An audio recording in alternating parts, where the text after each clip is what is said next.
I was a nosy kid. And so, when I was a child, I went over to a friend's house, and they had a toy I'd never seen before. One that wasn't from the licensed cartoons, one that had never crossed my mind or my birthday wish list before. I had questions.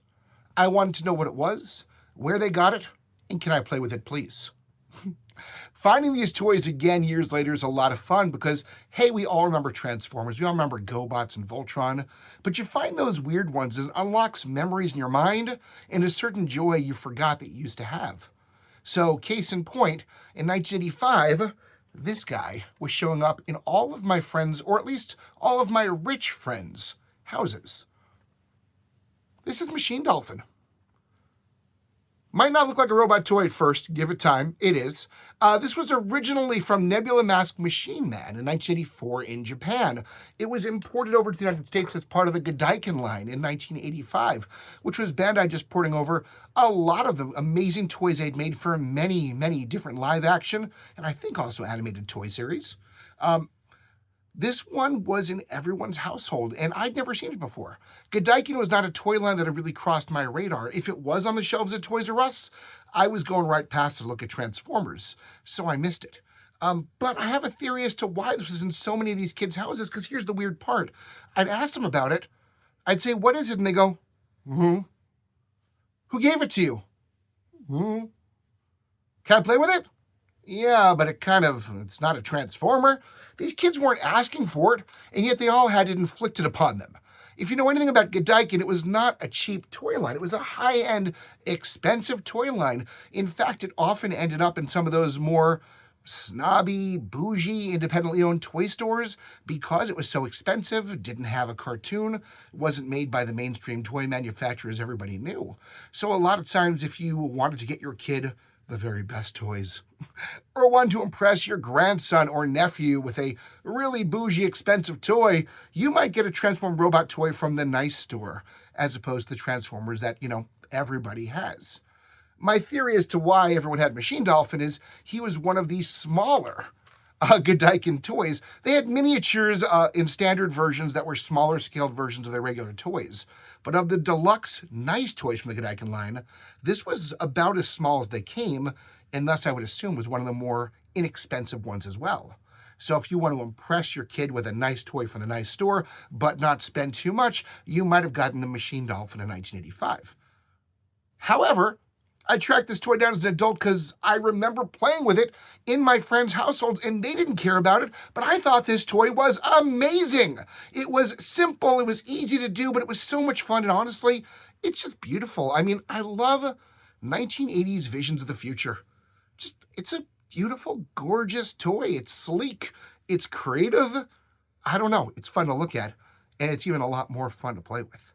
So, a little background. First, as I mentioned briefly before, this came to the United States as part of the GoDaiKin line, which was just Bandai recycling a lot of their unsold toy inventory to the United States because Japan was going through a financial crisis at the time.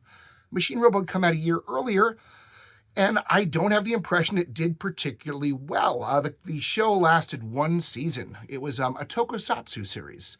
And if you don't know already, Tokusatsu is essentially these live-action adventure series with these monsters and robots and aliens that you have heroes that have to fight, usually either in a combined robot of some form or they have a giant hero they summon. Everything from Godzilla and Ultraman to Mighty Morphin Power Rangers is Tokusatsu. The stereotype amongst people who don't watch Tokusatsu, and to be fair, I don't watch a lot of Tokusatsu, is that it's low budget and immature. I've proven in past episodes that's not necessarily true. Check out my episode on Bioman, link above. But in this case, with Nebula Mask Machineman, it was low budget and immature. And yet, it had a brazen sort of energy to it. It's really wacky, and it's not bad to watch for a few minutes if you want a good laugh.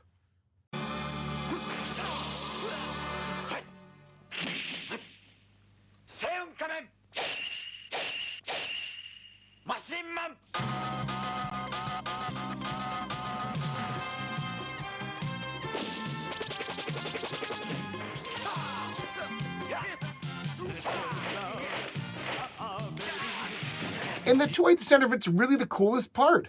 Machine Dolphin is this vehicle the dude rides that can turn from a race car to a fighter jet to a giant mecha. It was a triple changer before Transformers had invented the phrase triple changer, and 2 of those 3 modes were incredibly satisfying, as was the transformation. So this is not one of those episodes where I'm going to spend 20 minutes giving you an entire history of some toy line. It was just one toy. And the transformation is going to go pretty quick as well. But guys, this toy is an absolute delight. And the crazy part is, if you're a GoDaiKin collector, you're seeking out the higher end, bigger toys that are selling for thousands of dollars on eBay. Machine Dolphin kind of goes under the radar. He's the one nobody wanted. He was the small guy who got overlooked. He's the runt of the litter. And honestly, I think he's one of the most fun ones of the batch. So let me show you how great he is, and then you might want to go ahead and seek one for yourself, because they're not that hard to get today. Let's head to the work table. So here's Machine Dolphin. Why is it a dolphin? I have no idea, but it's an awesome toy, so we'll forgive it the very, very strange name.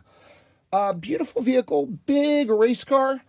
For size comparison, let's bring in my police Sunstreaker for scales. That is a G1 size heroic Autobot. So Machine Dolphin is small for GoDaiKin, very, very large for Transformer in 1985. This thing overshadowed everything. In fact, let's try this instead. It's the same thing basically with a slight retool as G1 Jetfire. I don't have a G1 Jetfire, but I have the original toy he's based on, and you can see they're of comparable size scale. And if you remember, Jetfire was a monster compared to the other G1 robots. So this is a big guy. Beyond that, though, he's super impressive. I should explain that Machine Man was originally intended as a spin-off of Machine Robo, an incredibly popular line in Japan that was largely imported to the United States as the GoBots. This was aimed at a younger audience, which might explain the larger size, a little easier to control the transformation. But what I love about this toy is, even though it was aimed at younger kids, and by the way, I was 5 when I first experienced this toy, it doesn't look like a stupid kid's toy. You look at kids' toys today, and they are dumbed down. They very clearly broadcast this is not for older kids. Whereas a toy like this back then is sleek and beautiful and enjoyable at any possible age range. It's not trying to be kidified. It's just easy to do. And that's part of the satisfaction of it. So let me walk you through the transformation into fighter mode, which happens in just a couple of very quick, very, very satisfying steps. I've talked in the past about how I believe that a great Transformer should have 3 qualities. It should be hefty. It should have some bulk to it. And this toy definitely does. It's got a little bit of die-cast content. It's a little on the heavier side. The pieces are satisfactorily, weighted. It doesn't feel light or brittle. It should have a total transformation from one mode to the next. This toy, not entirely, but it will still surprise you a little bit. It's not totally predictable. And finally, the transformation itself has to be very pleasing. It has to feel intuitive. It has to be almost like a fidget toy transformer. It should feel good to transform, and man, does this toy do that in spades. So let me show you its very simple but very clever transformations from one mode to a related but totally different mode. Here comes jet mode. We are going to first, this is a really fun part, we're going to pull out this wheel bit, and it becomes a wing. It feels really good to do it. I like the little give that it has sort of there. You can sort of do that with it. It just feels satisfying to do that. Feels good. Could do that all day. Very satisfying. All right, next up after that, we are going to swing these little panels up. And now in the back, we sort of have jets, I guess. It's kind of cool. We have, it has wheels that are going to come out over here. Landing gear, I guess. Oops, there's Machine Man down there. You didn't see him yet. I'm saving that for later. We have one that pulls out over here. It's pretty cool that it just sort of slides out of the front like that. I like that too. That's just very satisfying. Do you see that? Oh, that's fun. This toy is just, it is the original fidget spinner. It feels very, very good. I have no nails, so getting this part out is a little bit hard, but with a little bit of pull. Oh, I'm pulling the wrong way. That's the problem. There we go. We've got a landing gear right there. And then just for a little added bonus, these pieces come down and we have sort of like air intakes instead. It's not ingenious. It clearly looks like it was the same vehicle. And yet it's inventive. It's fun. It was definitely satisfying to transform. But if that's not enough for you, if that really cool space-agey 1980s jet isn't enough, it does have a third mode. I'm going to admit this is the least impressive of the three modes. And yet, the fact that it had a third mode was very ambitious for the time period. In 1985, Transformers weren't doing that yet. And remember, this toy was actually from a year earlier. So what we're going to do at this point is we're going to sort of put it back into jet mode mostly. We'll put that away. Closing that piece. Oh, I love that so much. These panels can stay here, but we're going to do that again. Oh, it all feels so good. This is like a little physical therapy for me here. And then what we're going to do is we're going to flip him this way, and there's Machine Man, who can come out, and I'll show you that in a moment. But he's not going to yet, because this toy can also become a little battlesuit / mecha for him. He's even got a weird little happy face thing right there. I've only watched bits and pieces of the show. Honestly, it's great, but it's hard to find full episodes unless you have a dedicated streaming service. I have never seen him use this mode yet. I don't know when or why he did. I don't know if that mode had an intelligence of its own.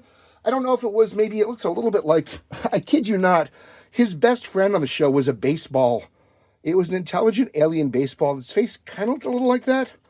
Maybe the baseball is running this thing. I don't know. But it's different. It's kind of cool. Not as fun as the first two modes, but certainly not bad either. Of course, on top of that, Machine Man himself can come out.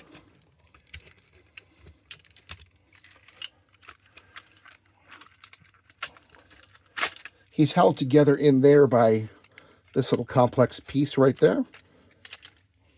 And he is, he's a cool figure, you know? This is the same era that produced Bioman, early pre-Power Rangers stuff. He's made of a hard die-cast metal. His head can bend up like that because in race car mode, he is supposed to be seated like this. That's how he drives the race car. So he can actually do the joints to be in that mode. Not a lot of posability beyond that. I do like the detail. I like the chrome. I like the shiny red. It's a good looking toy. Honestly, if you couldn't tell, race car mode and jet mode were my favorites. But this is not bad either. For a very modest, medium-sized toy, this thing does a whole lot. I really do like the larger GoDaiKin toys. Some of them are absolutely iconic. One of these days, I'll have a Volta V. One of these days. But this toy is very underrated and very imaginative. Brand names are funny things. On the one hand, I was obsessed with this toy as a kid because I thought he was really cool and didn't know where to get him or how to get him. But my friends didn't have any interest in him because he wasn't a Transformer. He didn't carry the rub sticker. He wasn't in the cartoon, which is a shame because honestly, had this toy made it into the Transformers toy line, it would have been a fan favorite. It's bigger, it does more, it's really satisfying to transform, and it's just plain cool looking. Honestly, Machine Dolphin has it all. If this thing had been aided by a TV show or cartoon in the United States, it might have been unstoppable. And in Japan, had the economy been faring better in 1984, it might have been more of a legend there as well. As it stands, it's a toy largely forgotten to time, except by some hardcore enthusiasts and, of course, GoDaiKin nerds. But even amongst the GoDaiKin fans, it's a toy that doesn't get enough love. It's out there, it's on eBay, I see them going really cheap all the time, and it really should be in any fan of G1 Transformers collections because it's satisfying in all the same ways, if not better. Machine Dolphin, you need it. I hope you enjoyed this episode, even if it was a little bit shorter this time. Hey, how many ways can I say this toy is awesome but simple? Buy it. But anyway, I hope you'll check out our other episodes. I hope you'll check out our other playlists. We've got Classic Chiller Films. We've got the CCF In Depth podcast. We've got Spinner Rack Redux. And of course, you'd make our day if you hit like and subscribe. It helps the channel immensely. There's this new Hype Points thing, by the way, that we've been getting quite a few of from you guys. I appreciate it. I'm still not sure what they're doing for the channel. I don't study this stuff the way some YouTube creators do, but thank you for hyping us. I'm guessing it's helping. I appreciate that immensely, whatever it might mean.